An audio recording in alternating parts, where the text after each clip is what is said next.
म्हटलं इकडून मग छोटच एकदम पिल्लूच आहे पण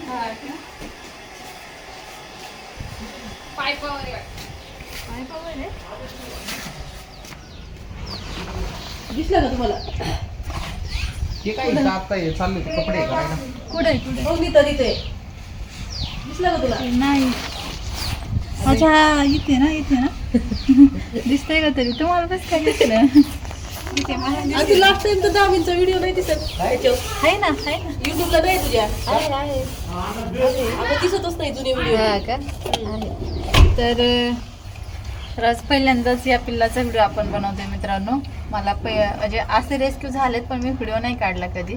तर हे ग्रीन कलरचा जो साप आहे गवत्या त्याचं पिल्लू आहे आणि पावसाळ्यामध्ये हे पिल्लू म्हणजे ही पिल्लं जास्त प्रमाणात बाहेर निघतात आणि हिरव्या कलरची जे आहे त्याच्यावर जे नक्षीकाम आहे ते बघितलं की लोकांना असं वाटतं हे खूपच विषारी सापाचं पिल्लू आहे आणि लोक मारतात.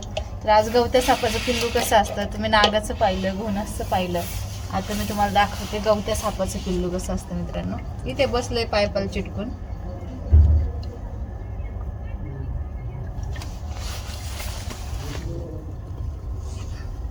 हे बघा माझ्या हातावर बघा किती छान आहे गवत्या सापाचं खूप सुंदर दिसतं हे पिल्लू. काळी आणि पिवळी अशी त्याच्या मानेवर रेषा असते. नंतर जसा जसा हा मोठा होतो तसं तसं ही पिवळी आणि काळी रेषा गायब होते आणि पाठीमागं पण काळ्या तुम्हाला पट्ट्या दिसतील हे बघा पूर्ण अंगावर. जसा जसा हा साप मोठा होईल तसं तसं ह्या काळ्या कलरच्या पट्ट्या देखील नष्ट होतात. तर हा हिरव्या रंगाचं जे हे पिल्लू आहे मित्रांनो गवत्या साप बिनविषारी साप आहे. हा जे आपलं गार्डन गवत हरळ जे आपण झाडं लावतो त्याच्यामध्ये हा असतो आणि ह्याचा आणि गवताचा कलर एकदम सेम असल्यामुळे तो कळून येत नाही. झाडामध्ये बेडूक वगैरे ह्याचं खूप आवडतं खाद्य ते खात असतो तो आणि पटकन नजरेत दिसून येत नाही. त्यामुळे अशा ठिकाणी पावसाळ्यात काम करताना काळजी घ्या. मला आधीच माहीत होतं छोटं आहे म्हणून हा डब्बा आणलाय. तर हे जे पिल्लू आहे अंदाजे 5 ते 10 दिवसाच्या आतमधलं असावं.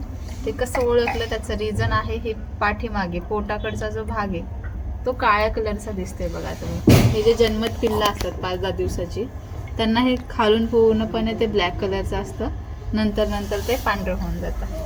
तर आता आपण काय करूया या डब्यामध्ये पॅक करूया. अशी पिल्लं दिसली मित्रांनो मारू नका एकदम बिनविषारी आहेत ह्यांच्यापासून काही धोका नाही. त्याला तिकडे टाकून पॅक करते. हे बघा झालं बघा पॅक. किती सुंदर दिसतंय पण ह्याच्या पट्ट्या बघितल्या की लोकांना असं वाटतं विषारी आहे पण एकदम बिनविषारी. याच्यापासून काही धोका नाही आपल्याला.